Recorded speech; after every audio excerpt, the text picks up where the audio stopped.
بسم اللہ الرحمن الرحیم۔ دوستو، آج ہم آپ کو بجٹ 2021 اور 22 کے بارے میں بتائیں گے۔ تو دوستو آئیے بلا تاخیر شروع کرتے ہیں۔ بجٹ 2021 اور 22 میں کیا تفصیلات رہی ہیں۔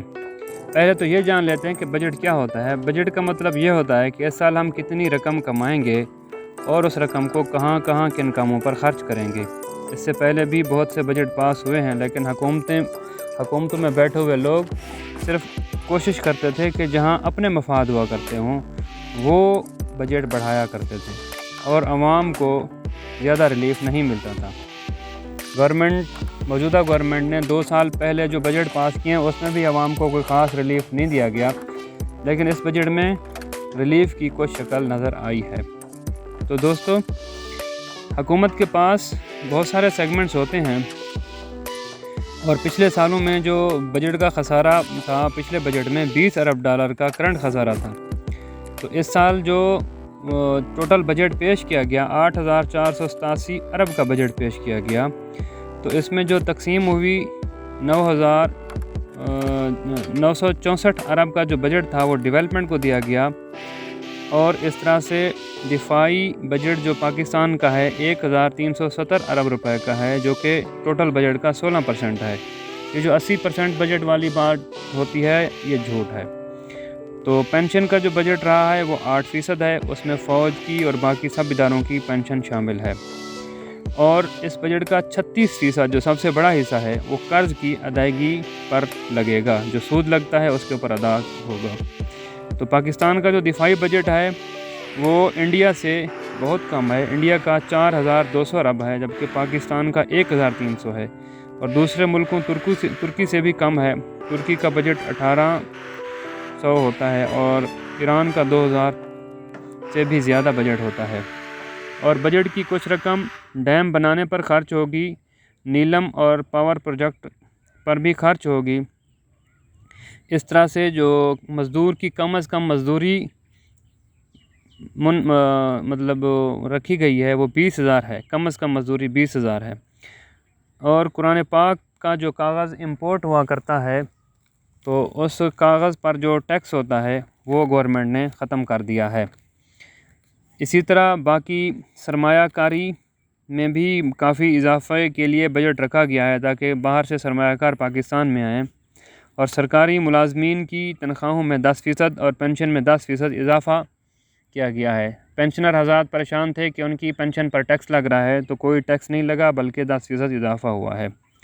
اسی طرح نیا کوئی ٹیکس کسی ملازم کی تنخواہ پر نہیں لگایا گیا۔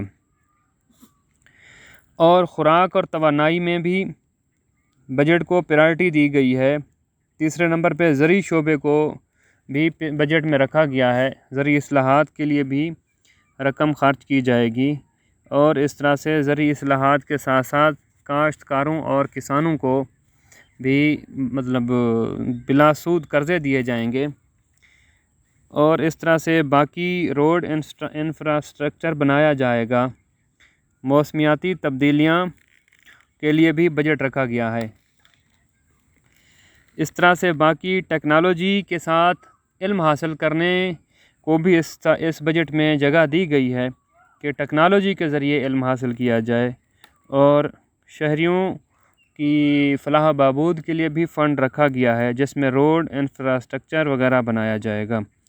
اور دوسری بات یہ ہے کہ اس پہ اپنا جو شہر دیہات رہے ہیں، جو شہر پیچھے ہیں بڑے شہروں سے، ان کو بڑے شہروں کے برابر لانے یا کم از کم بنیادی سہولیات بہتر کرنے کے لیے بھی بجٹ میں اس کو جگہ دی گئی ہے۔ باقی دوستو، بجٹ آپ کو کیسا لگا؟ آپ کیا فیل کر رہے ہیں؟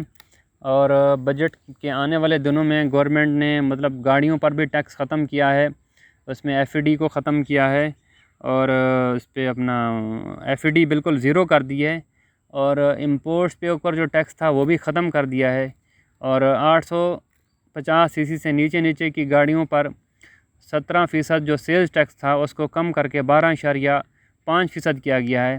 اس بجٹ کی ابتدا میں جو فون کالز تھیں ان پہ ٹیکس بڑھایا تھا گورنمنٹ نے، اور انٹرنیٹ ڈیٹا پر بھی ٹیکس بڑھایا تھا، لیکن بعد میں اس کو عمران خان کی جانب سے اس کو ختم کر دیا گیا ہے۔ عمران خان کے کہنے پر اس فون کالز کے اوپر ٹیکس اور چارجز کے اوپر اضافے اور ڈیٹا کے اوپر ٹیکس کو ختم کر دیا گیا ہے۔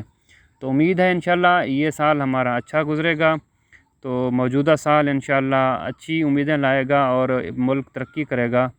اور آپ اس بجٹ کے بارے میں کیا جانتے ہیں، اور بجٹ کے بارے میں جو میں نے معلومات دی ہیں تو آپ کو کیسا لگا، کائنڈلی اپنے کمنٹ باکس میں ضرور بتائیے گا۔ شکریہ۔ اپنے اور اپنے اس چینل کا خاص طور پہ خیال رکھنا ہے جناب۔ اللہ حافظ۔